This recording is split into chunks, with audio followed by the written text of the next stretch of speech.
You are about to listen to an exclusive interview on Maximum Threshold Radio. Thanks for listening to us at MaximumThreshold.net. Horns up, fists in the air. For everybody who's tuning in right now, we have Brian Tichy on the show, calling in right now, and we're just BS, just talking here, man. So it's really cool to have you on here. Hello, whoever's listening, and how you doing, Dominic? Oh, great, man. So how you recouping, man?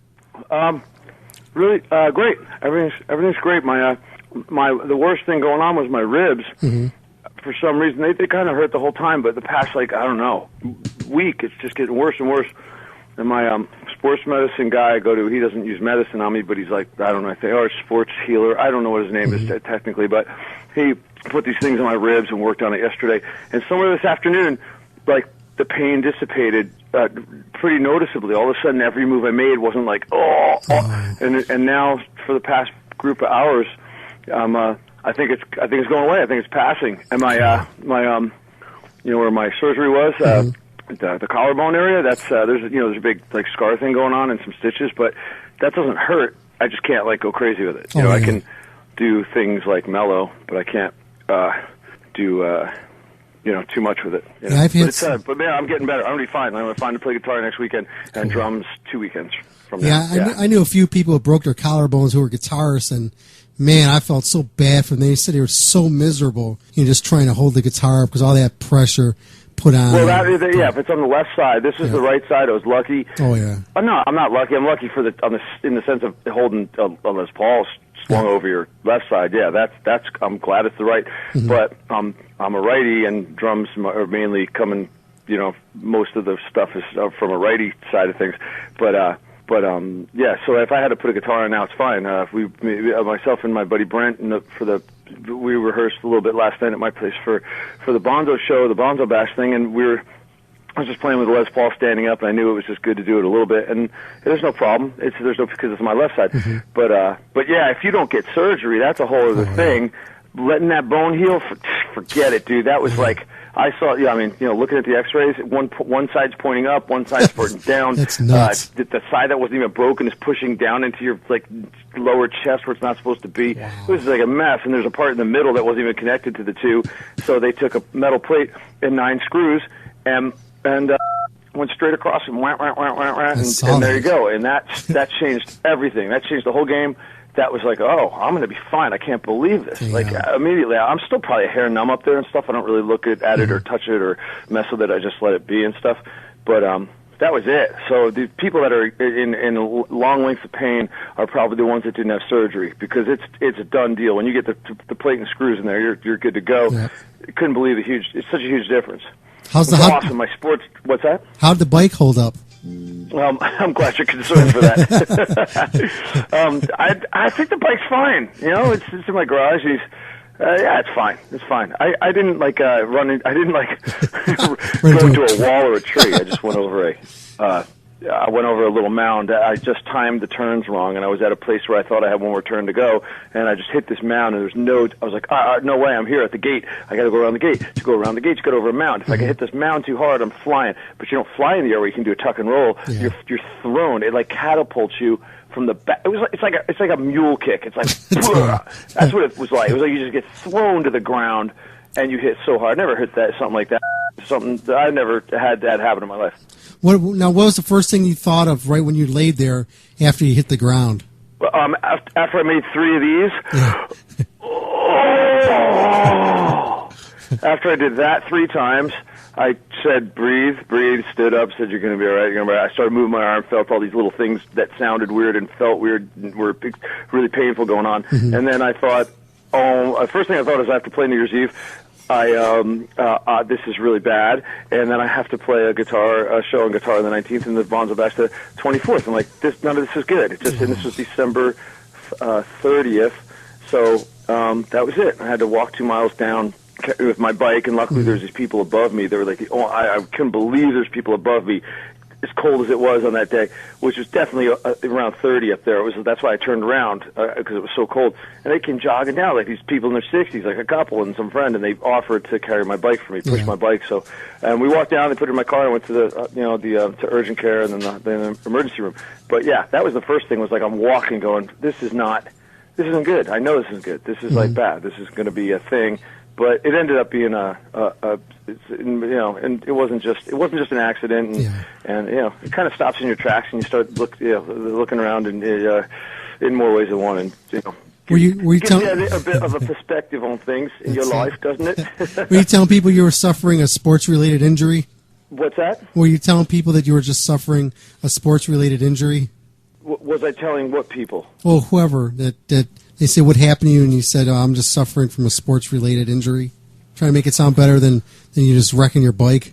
Oh, no. I've just wiped out on my mountain bike. It happens all the time. I mean, we get on bikes and we fall and we trip. So, people, things happen. It's no big deal. You're walking and you trip and you look back there and there's nothing you tripped over, but your feet you somehow trip on nothing. I just made a bad judgment call going down a mountain I'm familiar with and bit it harder than I ever bit it. And I'm really lucky that I got out of there without smashing my head into a rock and passing out or some, concussion or whatever. That would have been. It's fine. It's all fine. It's you do stuff like that. There's a chance that something like this could happen. Yeah, and I go play racquetball, and man, just one wrong move can be devastating. Like just you and your buddy playing racquetball. We're cautious of each other, but man, you're going for it playing racquetball, and I run into walls. I slide. I go backwards. And slam my back in the wall. It's like stupid stuff, but I'm like, I think I'm the worst sore loser on a racquetball court. I get really mad because that little ball didn't go where I wanted it to go. So I get more mad. I'm never mad at my buddy I'm playing with. I'm just so mad at myself that I screwed that shot up.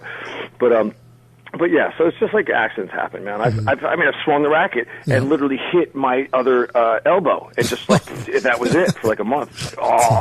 So these things happen. But I'm going to be great. Surgery, that's it. Totally, surgery helped, and then my doctor Moravati, sports guru, healer, wizard guy. He's in Glendale. He's awesome. I've been going to him for a long time. So yeah, it's going to be great. I'm just just a little bit, man. I don't have the energy to just go do whatever I want to do right now. Gotcha. So what's new on the Sun front? The Sun front. We're playing our first show this year on January 19th at the Key Club in Hollywood, and the record came out in November 20th on iTunes and Amazon and that stuff, the digital, and the single. I'm the one, you got up to, right before Christmas, got up to 50 in classic rock, which I was just really, that's cool. This is awesome. To see your song, is being played on radio around the country is awesome. That's the whole big picture here is to see if that, you can create some stuff that people are digging. And, we're just keep it back up. We're back, when at the end of the year, man, nobody's working. Nobody's helping a song on the radio get further up the charts, and nobody's working that stuff. So now we're back in action, and you can pre-order from the Something Unto Nothing website, somethinguntonothing.com. You can order the CD, and because everything got pushed back a couple weeks because this happened, and I was supposed to take care of the business with everybody, we all help each other out, and this screwed everything up. And the record is not available now until February. I think it's February 5th instead of it was January 15th. And so we're signing a bunch of CDs up, and I'm signing a bunch of my X-rays up, and anybody that orders the CD now gets that stuff. Nice. Yeah, so you can do it all at the website, and that's it. And we're playing, and we're looking for tours, and we're diving in, and I'm just psyched because something that Sass and I created along with Michael Devin playing bass, and now Tommy Stewart on drums. This was just done in my house, and we were really excited about it. But to see the reviews we've been getting is amazing. I'm just what you always hope for the best, but man, when people are actually writing these really great things and they get what we're doing, we're not trying to write rewrite the book of rock or anything. We're just trying to ride the rock and roll train, more or less, right. you know, and hopefully do it with taste and do it with honesty, which means we're players. We play. This is how she sings. This is how I play. That's how Devin plays the bass. We're not messing around the studio with the trickery and all the stuff that goes on in the studios today. It's a joke. Our favorite bands in the world have nothing to do with that. You know, you don't put a Queen record or a AC/DC or old, Aerosmith and Zeppelin and the Stones and the Who and old Van Halen. That's what was going on in the studio. What you're listening to.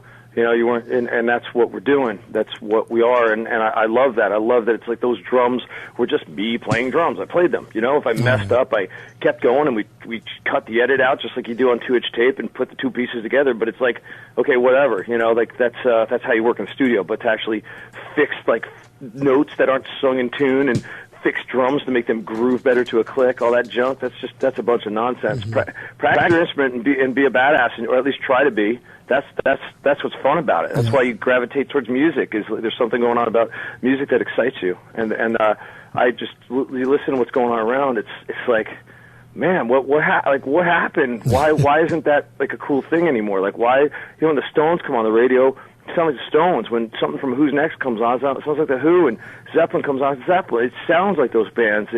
So many things now. I don't even know like the generic drum sound of today and how everybody can make everything so perfect in the studio. It's like why does music have to be perfect? Like cause people go like, oh, Rush, the prog rock, and they're like, like they're the top cat players in rock and all that stuff. It's like, yeah, they're amazing. I love them.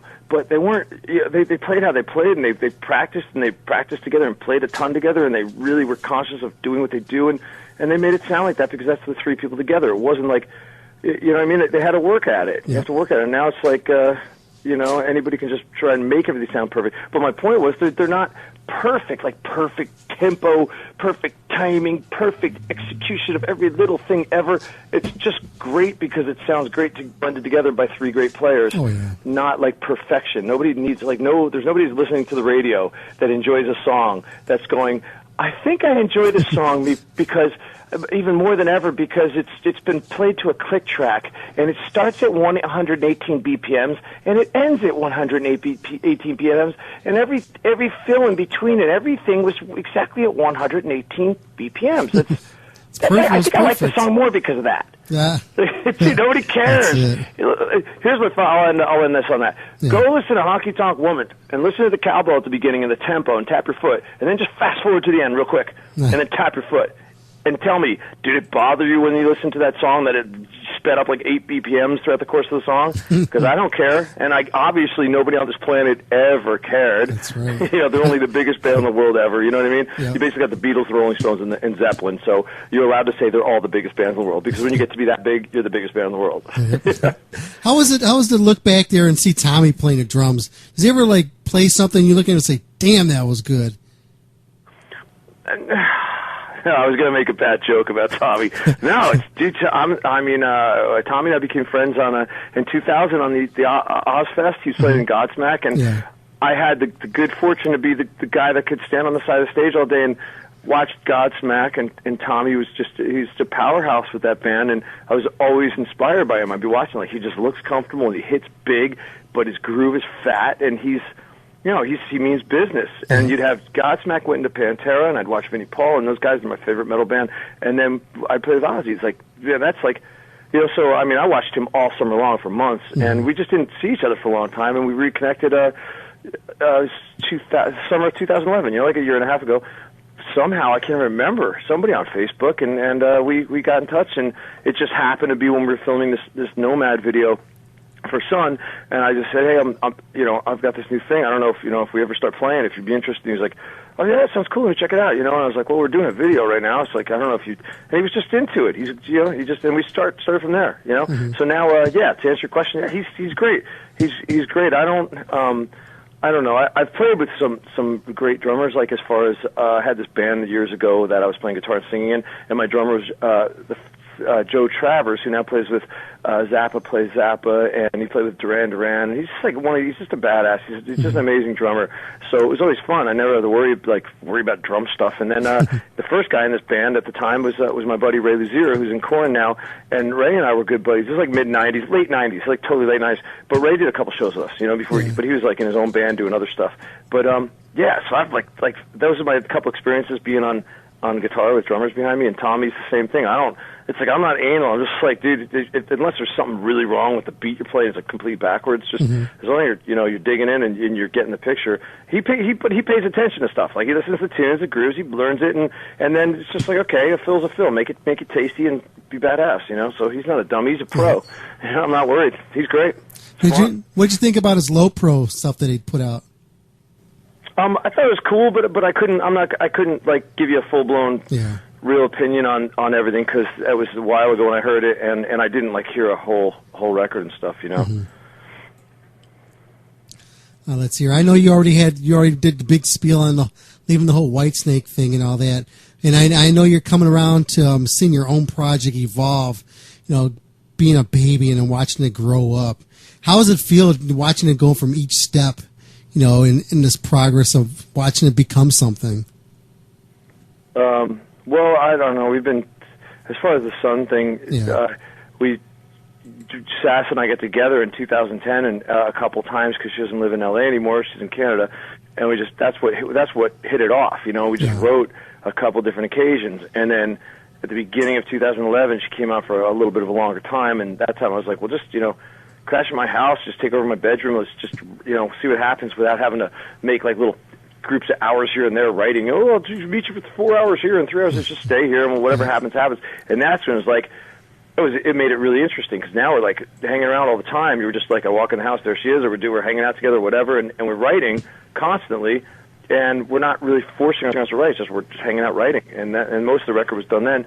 And then we had to go out with, and did the Whitesnake thing all year, so even though we had the record pretty much like done, for the most part, like most of the stuff was there, we couldn't do, can't do much with it. So this year, this past 2012, it was like, let's make this happen. And I guess some things happen quicker than others, but at least at this point through the year, we did some shows and we got a deal, and it's out and it's happening and it's getting great reviews. So it's kind of a little bit like slower than I would have liked to have been, but I don't care now, because I had a real fun year at home doing a bunch of different stuff, and this was one of the main things. And now that it's a new year and this is rolling, I'm just super excited about it. And that ties into having a year off from Whitesnake. It was like I guess the average outlook would be, well, you've been off the road a year, dude. Like now Whitesnake's starting up. What are you doing? Like you got to go out and now you get this chance to play with this awesome, huge rock band. And it's like, yeah, but I know I do, because that's what Whitesnake's schedule is. They're starting now. They have a year booked, and that's awesome. But that kind of like doesn't mean that everything else in my life becomes less meaningful. You know what I mean? Oh, I got it's you. Not like, oh well, yeah, right. Hey, Sass, that was cool. We really worked hard at this. Guess what? I'll talk to you like December or something. Yeah. I got to go on the road the rest of the year. We got a couple more months. Maybe we'll do a show or two. Like I'm too excited about it, and I feel too strongly about the record, and I know she's in this 100%. She's not gonna be calling me going, oh, I don't want to do it anymore. Yeah. She's ready. So it's just timing is what it is. I can't see how I'm gonna feel about something. January of 2012, I can't tell you January of 2013 I'm gonna have the same look, feelings on everything going on around me. I just know that it was real obvious to me that I had to try to stay here to do this, and I'm tired of talking about stuff. I'm tired of talking about, I've got some cool stuff. Dude, check out my demos. Check out my demos. Check out my demos. Blah blah blah. How about check out my band? It's really happening. That's right. I believe in it. Like I think that's. It's important to me, because I haven't had that yet, and I have a great singer that I have a lot of fun writing with, and then there's like such an insanely open road of what we can write together, because we're just so into so many different things, and it's basically a loud rock record and stuff, but But I mean, we have so much written for the next record. It's a bummer. I wish we were touring all this past year on this record and it was going so we could get the next one going, because I can't wait to play these new songs. But the old ones they're cool. They're just new to everybody else, you know. So that's great. It's all cool. I just hope people dig it, and like, you know, Coverdale was very, very understanding and supportive, and I mean, I try to be as honest as I could and tell him why I was doing this, and he totally gets it, and it seems like most people do, because I try to write about it too, because I think it's interesting, and I can't stand when you never really get. Sometimes it's just nice to get a little bit of a full picture of what's going on instead of just thinking, you know, listening to the opinions of others or basing this on the other instances of other stories that you know of from other people in the music business or whatever. It's like, well, you know, maybe this is going to inspire somebody else too if I write about it, you know, because really, when it's, you know, at the end of the day, when you're sitting home and you look back, you go, did you, you proud of what you tried to do? You know, what did you accomplish? Because really, did you make yourself happy, or did you just play the game okay? Yeah. Or did you go to the next level? Because the guys we're talking about, my bosses, they went to the next level. You know, Mick Jones from Foreigner, there was no Foreigner at one point, but, you know, he was playing with Leslie West, and he was in Spooky Tooth, and he was a guitar dude. You know, but he went to New York and started a band and found Lou Gramm and came out the gate with 5 solid records of nothing but hits. That's nuts, yeah. Well, he went for it. He could have said, guitar, I'll just play in Leslie's band or whatever. Yeah.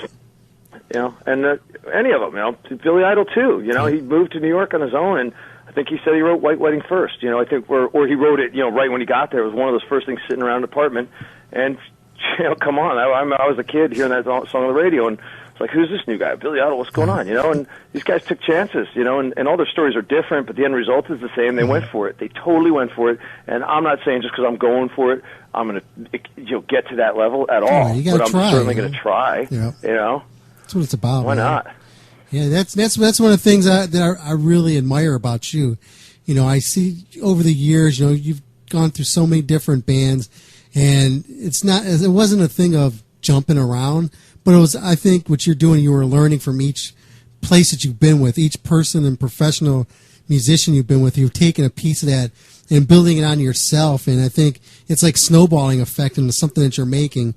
And I think that's what this project that you have here, or I shouldn't even say a project, but what this is and what you got going on with Sun. I think that's what the end result is. And I think it's going to be really good down the road. I really think it's going to blow up for you. I think it's just a matter of time.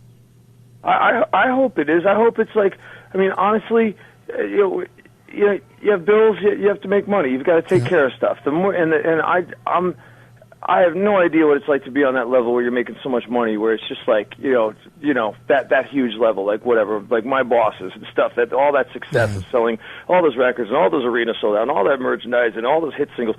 That's awesome. Well, I'm just saying, for me, to make money doing this, all it does is enable you to be able to do more of what you want to do. You're not worrying about your phone bill, your mortgage, or your car getting repaired or whatever. You know, like you're like, I can take care of this stuff so I can be creative.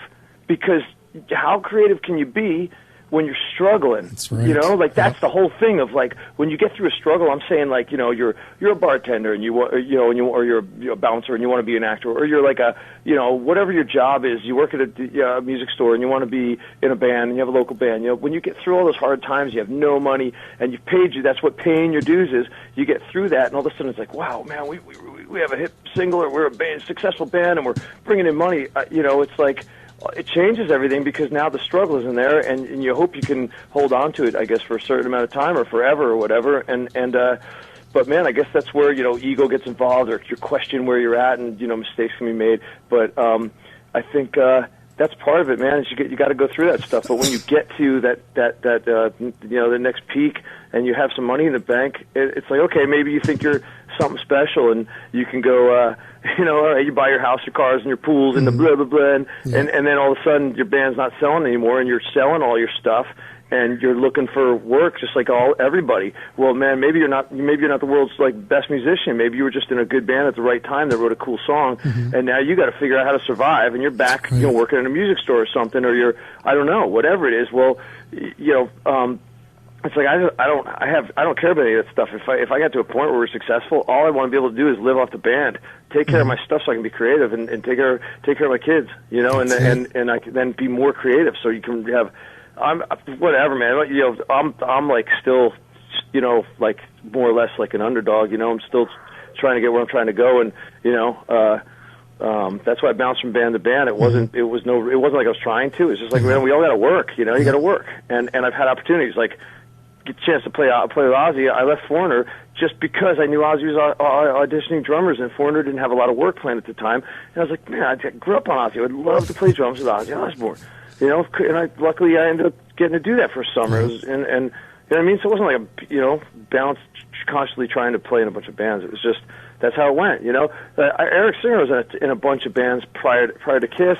He's been at Kiss for a long time, but man, he was like doing a lot of different stuff. But that's because he's a great rock drummer. Oh, and yeah. He's a great guy. Like, you know, when you get Eric, you're getting a guy that, you know, he's smart, he's musical, he's punctual, there's no like, you know what I mean? Like, you know, the big picture is a solid guy behind you that's gonna, you know, and then when you're on stage, he's consistent, you know. So obviously the dude's gonna work, you know, and he's proven that. So, you know, I guess that's why you get jobs. You just come in and go, all right, you're not getting some guy with a drug problem, because, you know, you're hiring somebody. If you're a hired gun and you get into that level, you're just going to get fired. Yeah. What the boss doesn't want to waste his time with you, even if you're bros, even if, you know, you have a solid relationship. If you start messing with all that, it's just going to be let go. Yep. And you might have a great reputation as a great drummer, and you might get some other gigs, but you have this other, you know, reputation about you, you know. So I don't know. I always wanted to just be in my own Zeppelin or Rush type band. I just wanted to be in my own band, playing drums and writing the music with the guys. But it didn't go that way. So whatever. I played in a bunch of bands that I grew up learning how to play drums to, and that's cool. It's funny. I talked to Mike Portnoy about this. He's like totally started his own band and had like decades of awesome success, and now he's like Mike Portnoy. He's like one of the biggest drummers in the world. But he doesn't have the side of playing, you know, in bands that he grew up listening to, and he thinks that's kind of a fun and cool thing that he's never done. Like, to be able to play in the band that you practice the records to, you know, you practice your drums to those records. That's, you know, but that's because he's been in his band for so long.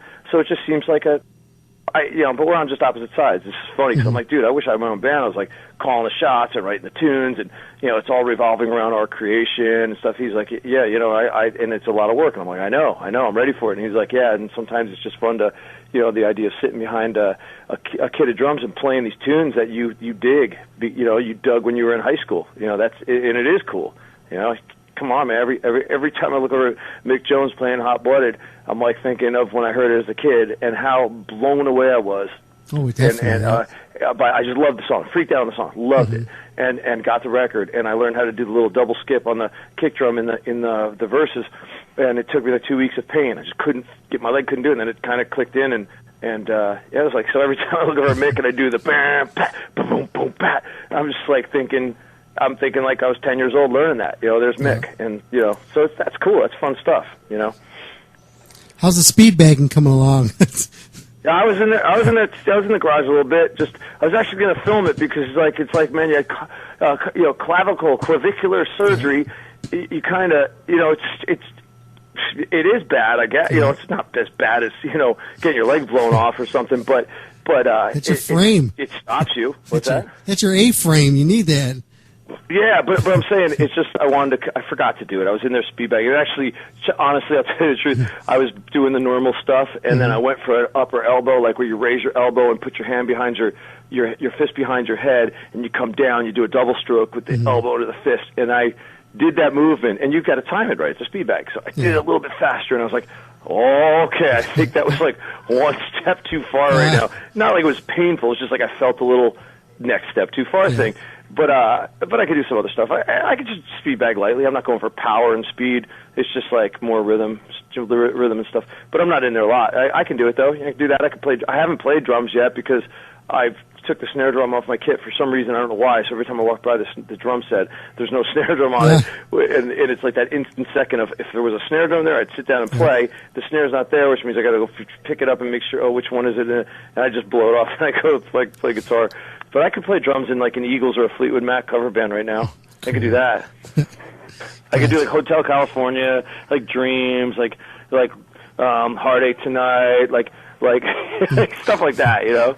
But I probably wouldn't want to go for Tom Sawyer with the, you know, I don't think I'd want to do that. And I wouldn't want to play like any like Maiden right now. I wouldn't want to do like the Trooper. Yeah. You know, I wouldn't want to do that stuff. I wouldn't want to do Kiss 100,000 Years Kiss Live solo. You know. Gotcha. Yeah. But yeah, but I'm gonna be fun. Cool, Brian. Just a couple more things here. We'll let you go. How can people get a hold of your music?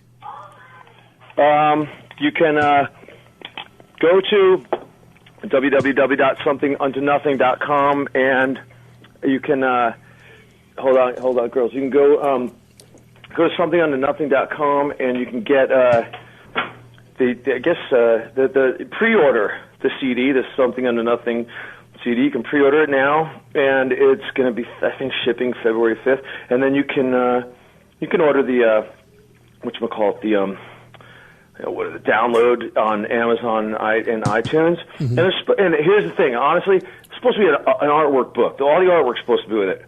Okay. And so I bought it. Finally, I went and bought it. I'm like, we'll go to the label. There's no artwork, and like there's just like a little picture, but there's like all this artwork with the lyrics and the information on, you know, when you buy the book. So it's like, now it's going to be up on our site. You can anybody in the world can just grab it as a free download from our site. It's going to be put up real soon, but I'm trying to figure out like why that didn't happen, because I'm not a record label. So I just thought it was supposed to be there. So I'm kind of bumming, because I want people to have that. You know, I bought a CD and on iTunes and downloaded it, and it came with like you click on this thing and it's got the booklet, and I was like, this is killer. You know, I thought that was awesome. So I'm bumming that it's not there right now, but it will be, and hopefully anybody that bought it will realize they can go download it at our website, which should be on there any day. There's no reason it shouldn't be on there now. It's just a matter of it's the weekend, and on Friday we were working really hard to get all this stuff tightened up.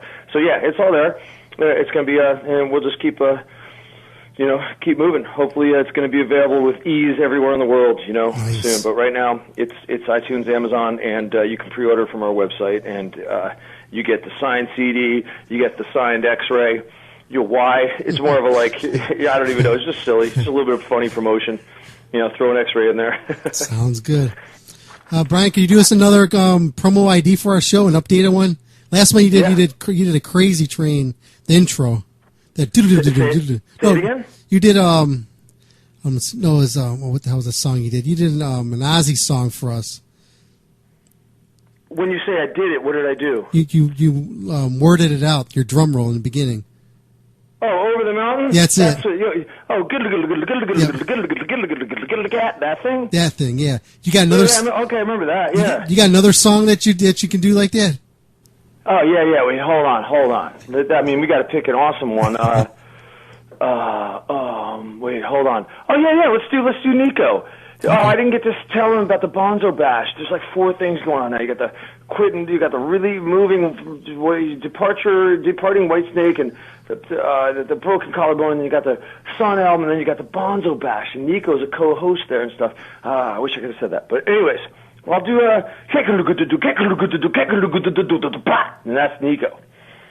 That's where he goes there. Cool. And can you do promo ID? Say your name, your band you're with. Say you're listening to Maximum Threshold, and throw some crazy out at the end of it. Okay, so I'm going to do the drum thing, and then say this. You know what? I'm trying to get a little regal these days, and I never like my last name, so I'm throwing my middle one in because I forgot for the past 10 years to do that. But so I was like, this is Brian Thomas Tichy, the guitar player's son, like something like that. Yes. And then you're listening to Maximum Threshold. Yes. And then I could just say something, but I should start with the drums. No, right at the very end of it, throw that drums in. I'm going to leave you with my little tribute to Nico McBrain, a little Where He Goes There, something like that. And then I'm going to go into Nomad afterwards. Okay, so I'll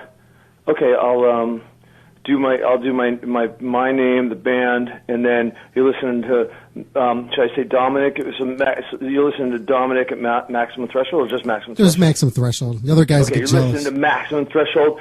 Yeah, I'm going to give you a little Nico McBrain, Where He Goes There right here, and I'll do that, and then you can go into Nomad. Yes. And how about this? I can give you a little Nico McBrain, Where He Goes There, and then we go, and now here's a little Nomad. Here's Nomad from Sun. And then we'll hang up right from there. It'd be perfect. Okay, I'll try and do it. Okay. And tell me when. Go for it. Go for it now? Yeah. All right. Hey, this is Brian Thomas Tichy, the guitar player in S.U.N, and you're listening to Maximum Threshold, and I want to give you a little Nico McBrain, Where Eagles Dare right here. And here you go, a little Nomad from S.U.N coming at you right now. Perfect. Brian, man, have yourself a good one. That was perfect. Okay, cool. Hey, man, and definitely we'll keep in touch, and we'll get you back on here so we can talk more. Yeah, well, thanks, dude. I'm sorry I was late and I spaced, I don't know what's going on. I'm trying to write things down, and I'm just being a spacehead this past couple of weeks. That's cool. Just keep it. I know what it is. It's the S.U.N stuff and the Bonzo Bash. It's overwhelming. It doesn't ever end. Like the amount of people to keep together and get and think, it's just a lot. And I'm just like being spacing things, you know. Okay, man. Have yourself a good one. Thanks again for calling in.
You have just listened to an exclusive interview on Maximum Threshold Radio.